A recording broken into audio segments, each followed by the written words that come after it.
Proteína. Las proteínas, en griego, preeminente, de primera calidad, o prótidos son macromoléculas formadas por cadenas lineales de aminoácidos. Su síntesis ocurre a través de la traducción ribosomal, es decir que está a cargo de los ribosomas, y guiada por la información de una molécula de ARN que actúa como molde. Las proteínas están formadas por aminoácidos, y esta secuencia está determinada por la secuencia de nucleótidos de su gen correspondiente, llamados genes estructurales.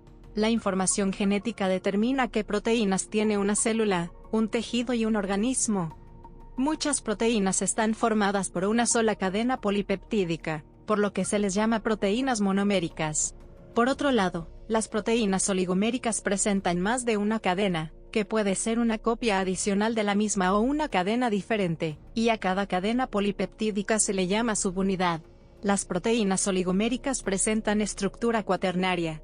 La mioglobina es un ejemplo de proteína monomérica y la hemoglobina de proteína oligomérica. Las proteínas pueden presentar adicionalmente una molécula orgánica o bien uno o más iones para ser completamente funcionales, como es el caso de la mayoría de enzimas. Los grupos prostéticos son estos componentes orgánicos no proteicos que están unidos fuertemente a la proteína y que hacen posibles sus funciones. Por otro lado, los iones unidos a las proteínas son cofactores. Son biomoléculas muy diversas y son esenciales para la vida. La mayoría de proteínas desempeñan más de una función, ver más adelante. Son polímeros constituidas por unidades estructurales llamados aminoácidos.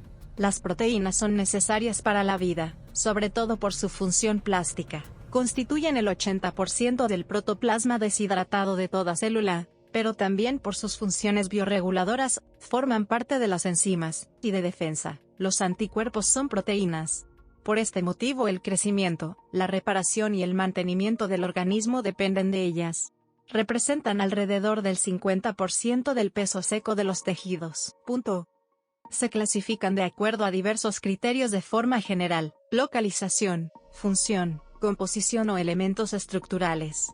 A la fecha no existe un sistema único de clasificación. La localización espacial y temporal de las proteínas depende de la regulación de la expresión genética. Por lo tanto, son susceptibles a señales o factores externos. El conjunto de las proteínas expresadas en una circunstancia determinada es denominado proteoma. Muchos organismos presentan otras biomoléculas formadas por aminoácidos, pero cuya biosíntesis no depende del ribosoma. Tal es el caso de algunos péptidos antimicrobianos de síntesis no ribosomal, los péptidos que entrelazan a los polisacáridos en la peptidoglicana, pared celular bacteriana, y las toxinas de diversos organismos, como las microcistinas. Bioquímica. Los prótidos o proteínas son biopolímeros formados por un gran número de unidades estructurales simples denominadas aminoácidos, unidas por enlaces peptídicos. La formación de cada enlace peptídico ocurre por una reacción de condensación entre el grupo carboxilo, CO, y el grupo amino, NH2, de aminoácidos subsecuentes, acompañado de la liberación de una molécula de agua, motivo por el cual se habla de residuos de aminoácidos. Los aminoácidos que se incorporan durante la traducción son los estereoisómeros L-aminoácidos. La mayoría de organismos estudiados tiene proteínas formadas por combinaciones de 20 aminoácidos, que están especificados en el código genético estándar. También se pueden encontrar en varias proteínas distintos aminoácidos modificados, como la 4-hidroxiprolina, 5-hidroxilisina, 6-N-metillisina, desmosina, carboxiglutamato y la desmosina. Muchos otros organismos presentan codones modificados para la incorporación de selenocisteína o de pirrolisina.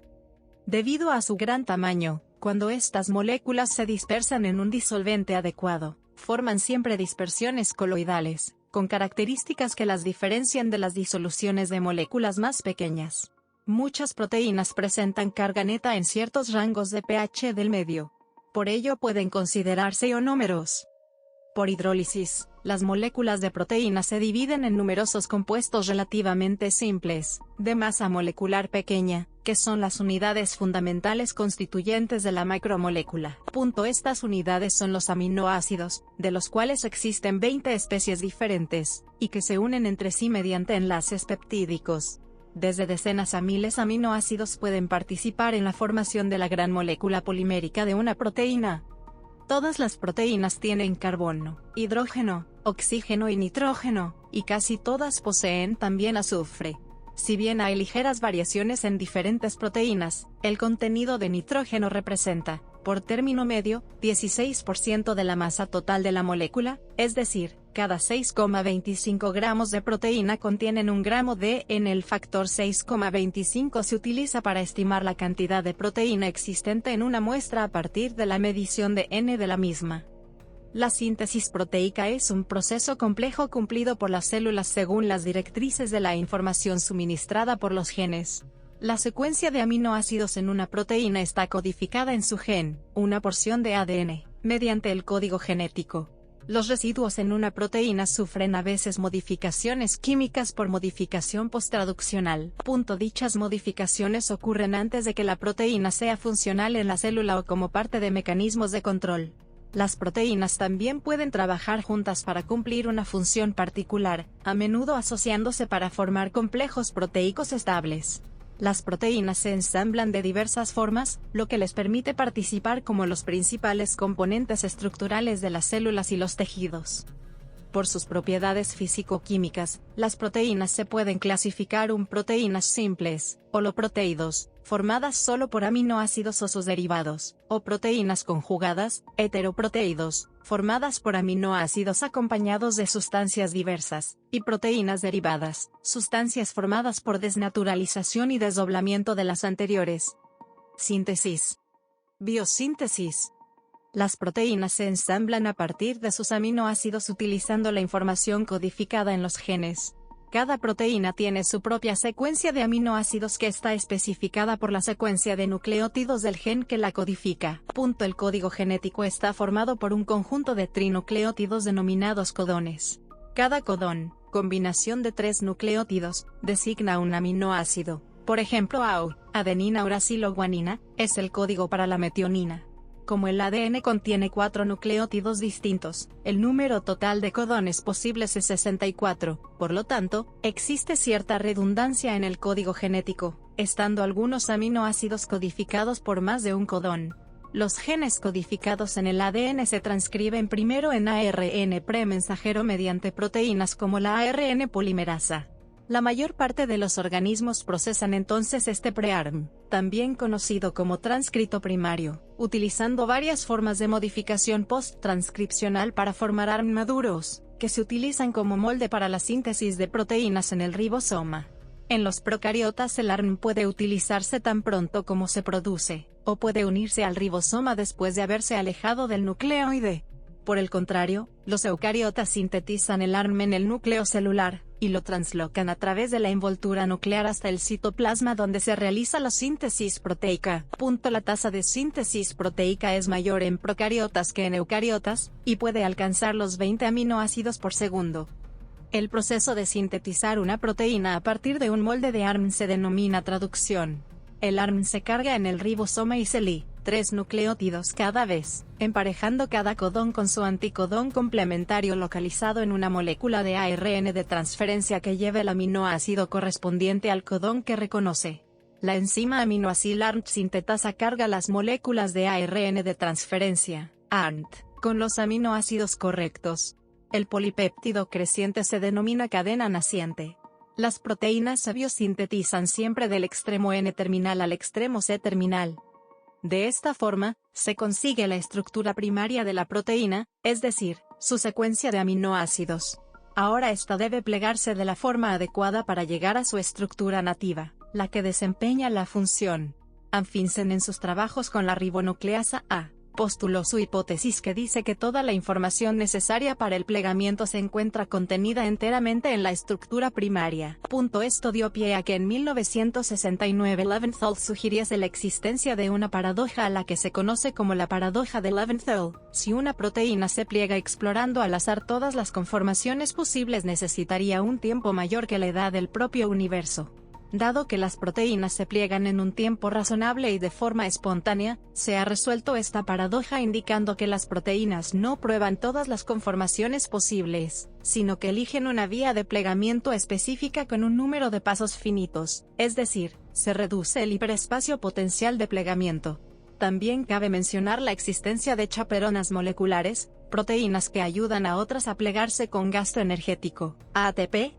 El tamaño de la proteína sintetizada puede medirse por el número de aminoácidos que contiene y por su masa molecular total, que normalmente se expresa en daltons, DA, sinónimo de unidad de masa atómica, o su unidad derivada kilodalton, kDa. Por ejemplo, las proteínas de la levadura tienen en promedio 466 aminoácidos, y una masa de 53 kDa. Las proteínas más largas que se conocen son las titinas, un componente del sarcómero muscular, con una masa molecular de casi 3.000 kDa, y una longitud total de casi 27.000 aminoácidos. Síntesis química. Mediante una familia de métodos denominados de síntesis peptídica es posible sintetizar químicamente proteínas pequeñas. Estos métodos dependen de técnicas de síntesis orgánica como la ligación para producir péptidos en gran cantidad. La síntesis química permite introducir aminoácidos no naturales en la cadena polipeptídica, como por ejemplo aminoácidos con sondas fluorescentes ligadas a sus cadenas laterales. Estos métodos son útiles en laboratorios de bioquímica y biología celular, pero no tanto para aplicaciones comerciales. La síntesis química es ineficiente para polipéptidos de más de 300 aminoácidos, y las proteínas sintetizadas puede que no adopten fácilmente su estructura tridimensional nativa. La mayor parte de los métodos de síntesis química proceden del extremo C-terminal al extremo N-terminal, en dirección contraria por tanto a la reacción biológica. Proteoma. El proteoma son todas las proteínas expresadas por un genoma, célula o tejido. Funciones. Todas las proteínas realizan elementales funciones para la vida celular, pero hay proteínas que tienen más de una actividad. Entre las distintas funciones se conocen las siguientes. Estructura. Es la manera como se organiza una proteína para adquirir cierta forma. Presentan una disposición característica en condiciones fisiológicas, pero si se cambian estas condiciones como temperatura o pH pierde la conformación y su función, proceso denominado desnaturalización. La función depende de la conformación, y esta viene determinada por la secuencia de aminoácidos en un medio determinado. Una hipótesis propone que solamente una conformación es funcional termodinámicamente. Y es esa manera de organización que tiene cada proteína la que definirá sus propiedades biológicas tales como las inmunológicas, enzimáticas u hormonales. Si ocurre una modificación o pérdida de esa conformación nativa se sucederán cambios en su entorno, y por lo tanto cambios en sus propiedades. Para el estudio de la estructura es frecuente considerar una división en 4 niveles de organización, aunque el cuarto no siempre está presente. Niveles estructurales para describir una proteína. Las proteínas adquieren su estructura instantáneamente, no pasan por cada una de las estructuras. En la forma tridimensional de una proteína globular, podemos identificar los siguientes elementos de estructura secundaria. Propiedades de las proteínas. 5 son las propiedades principales que permiten la existencia y aseguran la función de las proteínas. Estas propiedades son el resultado de 3 actividades principales que presentan distintas proteínas. Desnaturalización. Cuando las proteínas pierden su función, y estructura por cambios repentinos y drásticos en las condiciones del medio, se dice que se desnaturalizaron. Las enzimas pierden sus propiedades catalíticas, ya sea por la pérdida de la estructura en el sitio activo o de la coenzima. Esta variación de la conformación se denomina desnaturalización. La desnaturalización no afecta a los enlaces peptídicos. Al volver a las condiciones normales, puede darse el caso de que la proteína recupere la conformación primitiva, lo que se denomina renaturalización. Los cambios que provocan la desnaturalización pueden ser variaciones bruscas de temperatura, pH, fuerza iónica, presión osmótica o presión hidrostática o la adición de solventes orgánicos, por ej. Acetona, hexanos, tolueno. A estos factores que provocan la desnaturalización se les llama agentes desnaturalizantes. En las proteínas globulares se asume que la conformación nativa de una proteína es la estructura funcional, la cual consiste en una forma compacta, con los residuos hidrofóbicos localizados en el interior de su estructura, y con los residuos polares o cargados expuestos en la superficie de la proteína. Pero la conformación desnaturalizada es aquella en la que están expuestos estos residuos hidrofóbicos. Ambas conformaciones, nativa y desnaturalizada, corresponden a estructuras de mínima energía, ya que las interacciones entre las distintas partes de la proteína y el solvente se encuentran estabilizadas. En muchas ocasiones, las proteínas desnaturalizadas forman agregados inespecíficos y se precipitan. De este modo, la capa de moléculas de agua no recubre completamente a las moléculas proteicas, las cuales tienden a unirse entre sí dando lugar a grandes partículas que precipitan. Los agentes desnaturalizantes mencionados arriba, desestabilizan a las proteínas y provocan que pierdan su plegamiento, o lo que es lo mismo, vuelven al estado desnaturalizado más favorable en comparación con el estado plegado compacto. Los distintos desnaturalizantes actúan por mecanismos diferentes, pero es probable que muchos, como los disolventes orgánicos, sales, ácidos y bases, actúen por medio de uniones favorables con la columna vertebral de enlaces peptídicos. De esta manera estabilizan a la forma desnaturalizada, ya que presenta un mayor número de estos enlaces. Algunos de estos agentes desnaturalizantes provocan el rompimiento de enlaces covalentes cuando están en concentraciones muy elevadas, por hidrólisis ácida de los enlaces peptídicos, y en estas circunstancias es imposible la recuperación de la conformación nativa. Bajo condiciones controladas, se puede provocar la desnaturalización suave o lenta de las proteínas, y después aplicar un método inverso para la renaturalización de las proteínas de la muestra.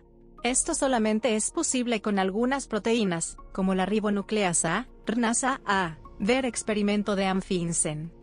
Ejemplos de desnaturalización son la leche cortada como consecuencia de la desnaturalización de la caseína, la precipitación de la clara de huevo al desnaturalizarse la albúmina por efecto del calor o la fijación de un peinado del cabello por efecto de calor sobre las queratinas del pelo. Determinación de la estabilidad proteica. La determinación de la estabilidad proteica puede realizarse con diversas técnicas. La única de ellas que mide directamente los parámetros energéticos es la calorimetría, normalmente en la modalidad de calorimetría diferencial de barrido. En esta se mide la cantidad de calor que absorbe una disolución de proteína cuando es calentada, de modo que al aumentar la temperatura se produce una transición entre el estado nativo y el estado desnaturalizado que lleva asociada la absorción de una gran cantidad de calor. El resto de técnicas miden propiedades de las proteínas que son distintas en el estado nativo y en el estado desplegado. Entre ellas se pueden citar la fluorescencia de triptófanos y tirosinas, el dicroísmo circular, radio hidrodinámico, espectroscopia infrarroja y la resonancia magnética nuclear. Una vez hemos elegido la propiedad que vamos a medir para seguir la desnaturalización de la proteína, podemos distinguir dos modalidades, aquellas que usan como agente desnaturalizante el incremento de temperatura, y aquellas que hacen uso de agentes químicos, como urea, cloruro de guanidinio, tiocianato de guanidinio, alcoholes, etc. Estas últimas relacionan la concentración del agente utilizado con la energía necesaria para la desnaturalización. Una de las técnicas que han emergido en el estudio de las proteínas es la microscopía de fuerza atómica. Esta técnica es cualitativamente distinta de las demás, puesto que no trabaja con sistemas macroscópicos sino con moléculas individuales. Mide la estabilidad de la proteína a través del trabajo necesario para desnaturalizarla cuando se aplica una fuerza por un extremo mientras se mantiene el otro extremo fijo a una superficie. La importancia del estudio de la estabilidad proteica está en sus implicaciones biomédicas y biotecnológicas. Así, enfermedades como el Alzheimer o el Parkinson están relacionadas con la formación de amiloides, polímeros de proteínas desnaturalizadas.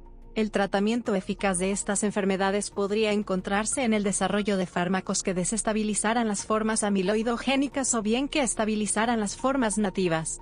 Por otro lado, cada vez más proteínas van siendo utilizadas como fármacos. Resulta obvio que los fármacos deben presentar una estabilidad que les dé un alto tiempo de vida cuando están almacenados, y un tiempo de vida limitado cuando están realizando su acción en el cuerpo humano. Su uso en las aplicaciones biotecnológicas se dificulta debido a que pese a su extrema eficacia catalítica presentan una baja estabilidad ya que muchas proteínas de potencial interés apenas mantienen su configuración nativa y funcional por unas horas. Clasificación. Se pueden aplicar distintos criterios para clasificar a las proteínas, y no existe un sistema universal de clasificación. Se ofrecen los que se citan con más frecuencia. Según su forma. Según su estructura. Según su composición química.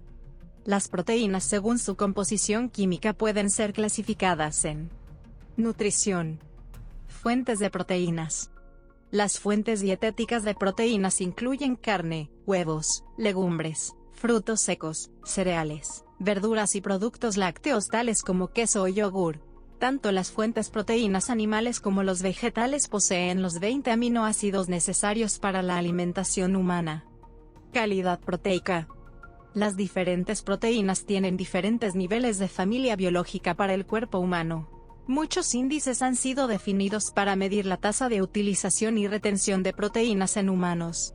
Estos incluyen valor biológico, PU, Net Protein Utilization, NPR, cociente proteico neto, y PDCAS, Protein Digestibility Corrected Amino Acid Score, la cual fue desarrollado por la FDA mejorando el PER, Protein Efficiency Ratio. Estos métodos examinan qué proteínas son más eficientemente usadas por el organismo. Reacciones de reconocimiento. El reactivo de Biuret está formado por una disolución de sulfato de cobre en medio alcalino. Este reconoce el enlace peptídico de las proteínas mediante la formación de un complejo de coordinación entre los iones Q2+, y los pares de electrones no compartidos del nitrógeno que forma parte de los enlaces peptídicos, lo que produce una coloración rojo-violeta. Se pone de manifiesto por la formación de un precipitado negruzco de sulfuro de plomo. Se basa esta reacción en la separación mediante un álcali del azufre de los aminoácidos, el cual al reaccionar con una solución de acetato de plomo, forma el sulfuro de plomo. Reconoce residuos fenólicos, o sea aquellas proteínas que contengan tirosina. Las proteínas se precipitan por acción de los ácidos inorgánicos fuertes del reactivo, dando un precipitado blanco que se vuelve gradualmente rojo al calentar. Reconoce grupos aromáticos, o sea aquellas proteínas que contengan tirosina o fenilalanina, con las cuales el ácido nítrico forma compuestos nitrados amarillos. Requerimientos proteicos de la dieta por edad y sexo. Food and Nutrition Board, National Academy of Science National Research Council 1989. Deficiencia de proteínas. Deficiencia de proteínas en países en vías de desarrollo. La deficiencia de proteína es una causa importante de enfermedad y muerte en el tercer mundo. La deficiencia de proteína juega una parte en la enfermedad conocida como kwashiorkor. La guerra, la hambruna, la sobrepoblación y otros factores incrementaron la tasa de malnutrición y deficiencia de proteínas. La deficiencia de proteína puede conducir a una inteligencia reducida o retardo mental.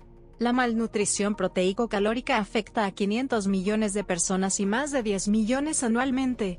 En casos severos el número de células blancas disminuye. De la misma manera se ve reducida drásticamente la habilidad de los leucocitos de combatir una infección. Deficiencia de proteínas en países desarrollados. La deficiencia de proteínas es rara en países desarrollados, pero un pequeño número de personas tiene dificultad para obtener suficiente proteína debido a la pobreza. La deficiencia de proteína también puede ocurrir en países desarrollados en personas que están haciendo dieta para perder peso, o en adultos mayores quienes pueden tener una dieta pobre. Las personas convalecientes, recuperándose de cirugía, trauma o enfermedades pueden tener déficit proteico si no incrementan su consumo para soportar el incremento en sus necesidades. Una deficiencia también puede ocurrir si la proteína consumida por una persona está incompleta, y falla en proveer todos los aminoácidos esenciales. Exceso de consumo de proteínas. Como el organismo es incapaz de almacenar las proteínas, el exceso de proteínas es digerido y convertido en azúcares o ácidos grasos. El hígado retira el nitrógeno de los aminoácidos, una manera de que estos pueden ser consumidos como combustible, y el nitrógeno es incorporado en la urea, la sustancia que es excretada por los riñones. Estos órganos normalmente pueden lidiar con cualquier sobrecarga adicional, pero si existe enfermedad renal, una disminución en la proteína frecuentemente será prescrita. El exceso en el consumo de proteínas también puede causar la pérdida de calcio corporal, lo cual puede conducir a pérdida de masa ósea a largo plazo. Sin embargo, varios suplementos proteicos vienen suplementados con diferentes cantidades de calcio por ración, de manera que pueden contrarrestar el efecto de la pérdida de calcio. Algunos médicos sospechan que el consumo excesivo de proteínas está ligado a varios problemas. En tales casos, el consumo de proteínas es anabólico para el hueso. Algunos investigadores piensan que un consumo excesivo de proteínas produce un incremento forzado en la excreción del calcio. Si hay consumo excesivo de proteínas, se piensa que un consumo regular de calcio sería capaz de estabilizar, o inclusive incrementar, la captación de calcio por el intestino delgado, lo cual sería más beneficioso en mujeres mayores. Las proteínas son frecuentemente causa de alergias y reacciones alérgicas a ciertos alimentos. Esto ocurre porque la estructura de cada forma de proteína es ligeramente diferente. Algunas pueden desencadenar una respuesta a partir del sistema inmune, mientras que otras permanecen perfectamente seguras. Muchas personas son alérgicas a la caseína, la proteína en la leche, al gluten, la proteína en el trigo, y otros granos, a la proteína particular encontrada en el maní o aquellas encontradas en mariscos y otras comidas marinas. Es extremadamente inusual que una misma persona reaccione adversamente a más de dos tipos diferentes de proteínas, debido a la diversidad entre los tipos de proteínas o aminoácidos. Aparte de eso, las proteínas ayudan a la formación de la masa muscular. Análisis de proteínas en alimentos. Las proteínas en los alimentos es un parámetro de importancia desde el punto de vista económico, y de la calidad y cualidades organolépticas y nutricionales. Debido a ello, su medición está incluida dentro del análisis químico proximal de los alimentos, en el cual se mide principalmente el contenido de humedad, grasa, proteína y cenizas. El clásico ensayo para medir concentración de proteínas en alimentos es el método de Kjeldahl. Este ensayo determina el nitrógeno total en una muestra. El único componente de la mayoría de los alimentos que contienen nitrógeno son las proteínas, las grasas, los carbohidratos y la fibra dietética no contiene nitrógeno. Si la cantidad de nitrógeno es multiplicada por un factor dependiente del tipo de proteína esperada en el alimento, la cantidad total de proteínas puede ser determinada. En las etiquetas de los alimentos, la proteína es expresada como el nitrógeno multiplicado por 6,25, porque el contenido de nitrógeno promedio de las proteínas es de aproximadamente 16%. El método de Kjeldahl es usado porque es el método que la OAC International ha adoptado, y por lo tanto es usado por varias agencias alimentarias alrededor del mundo.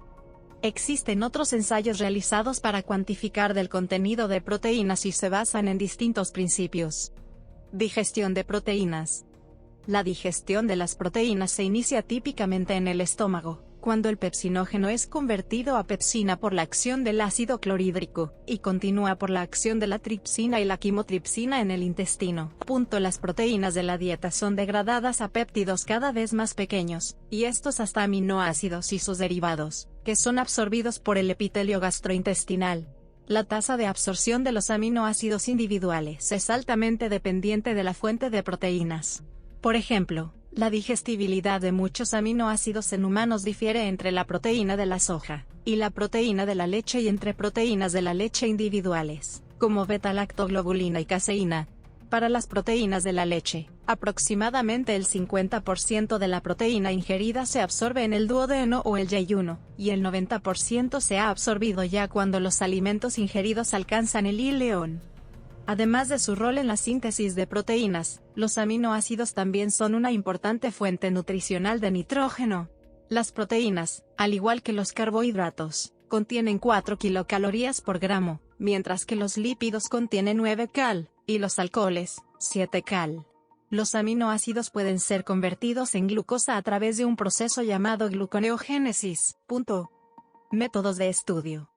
Las estructuras y actividades de las proteínas pueden ser estudiadas in vitro, in vivo e in silico. Los estudios in vitro de proteínas purificadas en ambientes controlados son útiles para comprender de qué manera una proteína lleva a cabo su función. Por ejemplo, los estudios de cinética enzimática exploran los mecanismos químicos de la actividad catalítica de una enzima, y su afinidad relativa por diferentes sustratos moleculares. Por su parte, los experimentos en vivo pueden aportar información sobre el papel fisiológico de una determinada enzima en el contexto de la célula o incluso de todo un organismo. Los estudios en silico usan métodos computacionales para el estudio de las proteínas.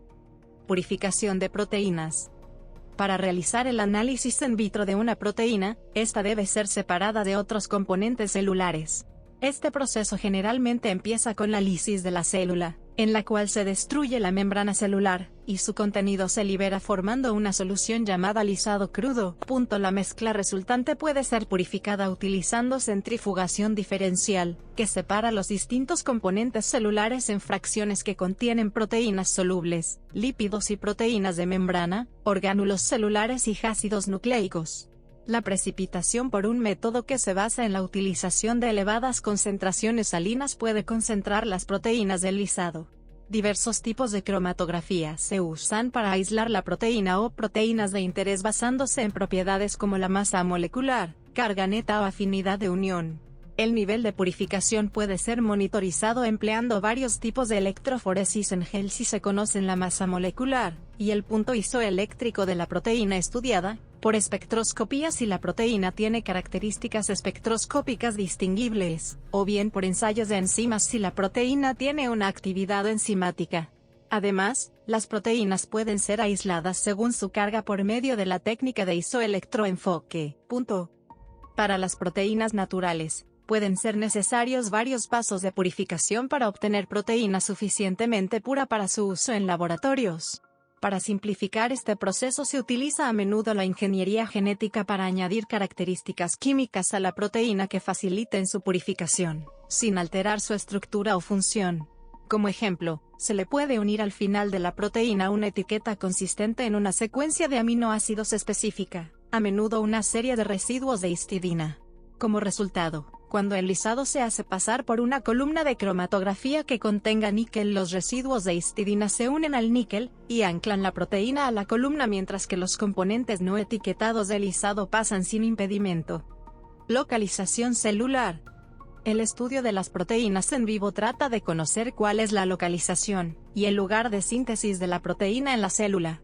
Aunque muchas proteínas intracelulares se sintetizan en el citoplasma, y las proteínas de membrana o secretadas en el retículo endoplasmático, los detalles de cómo las proteínas son dirigidas a orgánulos o estructuras celulares específicas no se conocen bien. Una técnica útil para estimar la localización celular utiliza la ingeniería genética para expresar en la célula una proteína de fusión o quimera formada por la proteína natural de interés unida a un reportero como la proteína verde fluorescente. La localización en la célula de la proteína fusionada puede ser visualizada de forma clara y eficiente por microscopía, como se ve en el ejemplo de la figura. Otro método para elucidar la localización celular de las proteínas de marcadores de compartimento conocidos para regiones como el retículo endoplasmático, aparato de Golgi, lisosomas, vacuolas, mitocondrias, cloroplastos, membrana plasmática, etc. Con el uso de versiones etiquetadas con fluorescencia de estos marcadores o de anticuerpos para marcadores conocidos se facilita la localización celular de una proteína de interés. Por ejemplo, la inmunofluorescencia indirecta permite la colocalización por fluorescencia y la demostración de la localización. Las tinciones fluorescentes se usan para etiquetar compartimentos celulares con un propósito similar. Existen otras posibilidades. Por ejemplo, la inmunohistoquímica utiliza un anticuerpo específico de una o varias proteínas de interés que están conjugadas a enzimas que producen señales por luminiscencia o cromogénicas que pueden detectarse y compararse entre muestras, lo que permite obtener información sobre la localización celular de las proteínas. Otra técnica aplicable es la cofraccionación en gradientes de sacarosa, u otro material, utilizando la centrifugación isopícnica o diferencial. Cronología del estudio de las proteínas. Ref. Véase también. Referencias. Bibliografía. Enlaces externos. Bibliografía. Enlaces externos. Bibliografía. Enlaces externos. Bibliografía. Enlaces externos. Bibliografía.